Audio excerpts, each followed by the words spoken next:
Hello, hello everybody. Welcome to your weekly messages for November 3rd to the 9th of 2019. This is good for all signs, and before we get started, I just want to mention this, that a lot of you have been either not getting my notifications or there's been issues with that. So if you want, the option is to sign up for my newsletter, because I do send notifications out with that newsletter. If you want to stay up to date, you know the 2020 readings are going to be coming out soon. So if you sign up for the newsletter, then you'll be posted on all of that stuff when they come out. That way you don't miss anything. And I also send out a weekly message for you that's specific to that email list, so you get an extra reading each week as well. So anyway, let's go ahead and dive into this. I'm just going to be pulling an oracle card first, as usual. Surrender. So this to me looks like making a move and then just kind of loosening your grip on it. So not wanting to suffocate anything to death. You guys know that I talk about that quite a bit. The surrender card doesn't mean you stop caring. That's not what surrendering means. It's just about setting your intention, taking your action, but not fixating so intensely on the direction that you want it to go that it kind of snuffs everything out. So instead, the solution is set your intention and then open it up to fall into place however it needs to. Okay, and then the Sovereign Oracle card this week. Decoy, look for the true culprit. Self-sabotage may be at work. Evaluate if it's something you really need to do or if it's a tempting distraction. This has been coming up a lot for people as well, as far as like saying, this is what I want, but then all the actions that they're taking are completely derailing their goal. And you might find yourself in that camp. So this is going to be a good time to evaluate that. I also say that Mercury retrograde is particularly good at helping you work out the bugs with this, because if you are getting distracted by something, Mercury retrograde will help you clarify that. You can go through all of the details with a fine-tooth comb and work some of that out. So just carry that with you this week. All right, now let's do the base reading. Just see what's coming up for everybody. We've got the Emperor. So this is you owning it. So whatever it is you want, whatever you're manifesting, whatever you're trying to create, it's just own it fully and completely. That's going to be the best strategy for you at this time. And then we also have the Knight of Swords, doing things your own way. So I'm seeing this more as you than somebody else coming into the picture. So if usually court cards for you are people, I'm seeing this more as you being really committed to doing things your own way. You may not need to reinvent the wheel, but just knowing that your independent truth is important. And then we also have the Five of Coins.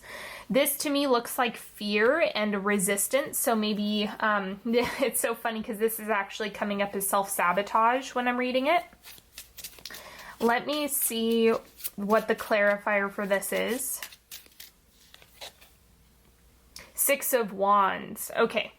So to clarify this, reading these together, the Five of Coins is more of the I'm withholding on things that I know I should be doing or I should be doing for myself, or whether that be self-care, career-related, or putting yourself out there in your love life, whatever that might be. It's kind of like once you get over the hill of resistance is where all of the rewards live. So the Six of Rods is saying, hey, this is what you have available to you if you would actually open the door to it.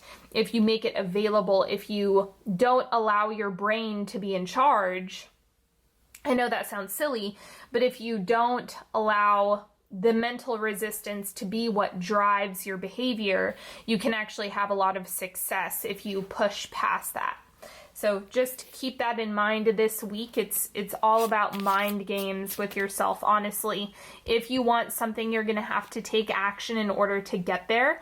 The action is going to vary, but trust your intuition and what your unique connection to your higher power has to say about it. And then actually do it. Ooh, both of these wanted to come up. So I have the Page of Swords and the Lovers coming up at the same time. To me, this looks like exploration and decision making. So that's kind of the core meaning of both of those cards. You guys know I don't read specifically for love, but if that's something you are specifically focused on, then this is about exploring connection, exploring chemistry, exploring that connection with your partner or potential partners. All of that is up in the mix up here. Otherwise, this is about kind of playing with different maybe desires or things that really fill your cup. It seems like there's a lot of navigating going on around that. Okay, and then let's see what else. I'll pull two more down here. We have the Eight of Swords. I'll show this to you. And then one more. Strength. Two eights down here. So the Eight of Swords is about feeling constricted, confined, like you can't move, or there's some limitations and restrictions. And then the Strength card, ironically enough, is about overcoming that. So I see this as like whatever you're feeling is throwing a wrench into things, or is kind of tampering with what you have going on, or is making you feel like you're being held back. It's nothing that can't be remedied by you tapping into your own power. Okay, so that's kind of the solution to all of this. And then we have the Queen of Wands coming up to clarify all of this. So again, it's about allowing yourself to shine, allowing yourself to be the biggest, boldest expression of yourself possible, and really sticking to doing things your own way. That keeps coming up with the Knight of Swords, the Page of Swords, and also with the Queen of Wands. She has more to do with energy than independence, but giving energy to the things that you want to create, giving energy to the way you want to be in the world, and allowing things to naturally sync up with that as you explore. Don't be afraid to explore pleasure. And what I mean is listening to your body about what does or doesn't feel good is going to be really important for you this week. And let's do a 3-card pick. Oh, one other thing that I wanted to mention is that if you are watching this on Saturday or Sunday, it's the last day to get a la carte readings, or excuse me, a la carte clearings, if that's something that you are interested in or that you're needing. They're going away after Sunday, so just get on that while you can if you're interested. Otherwise, go ahead, pick a card, tune in to whichever feels good to you. Ask a question, ask for guidance, pause it if you need more time. Card number 1, we have the 5 of Moons. So this is equivalent to the 5 of Cups. What are you focusing on? The entire point of this is to help you shift where you're dumping a bunch of energy.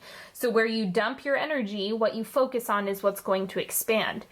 So that's something that you can kind of use to help you shift what you need to shift, either this week or whatever situation you're asking about.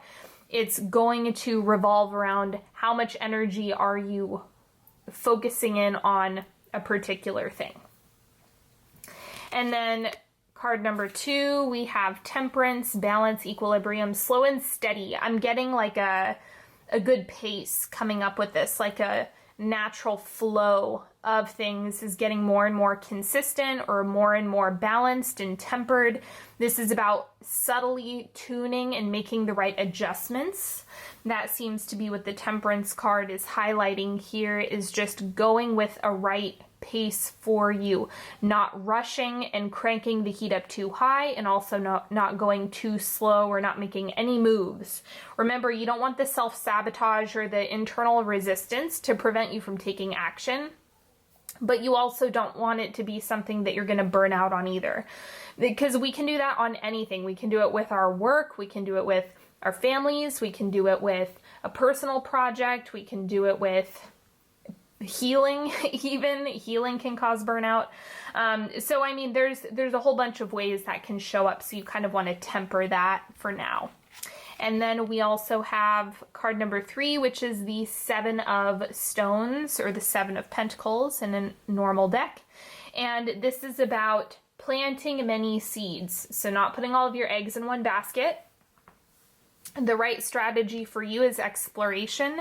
The right strategy is going to be about, you know, planting each and every one of those seeds in a different area and see what really starts to gel with you. So not writing off things prematurely. If you haven't tried them, maybe consider exploring them or tasting them if you can, and then trusting your body from there. So it's going to help you define and shape what you want more if you're willing to make minimal investments into different pockets. So it's kind of like maybe scatter your energy a little bit in order to get clarity, taste and dabble in order to get clarity, and then you can refine from there. So rather than staying in your head about everything or trying to overthink and overprocess, drop into your body and then navigate from there. All right, everybody, that's all that I have for you today. Thank you so much for hanging out with me. It's a pleasure as always. If you need to work with me, you know that I'm available to you. Check out the link in the description box or go to onyxhealing.com. If you need to request a prayer for the podcast this week, you know that's available in the description box as well.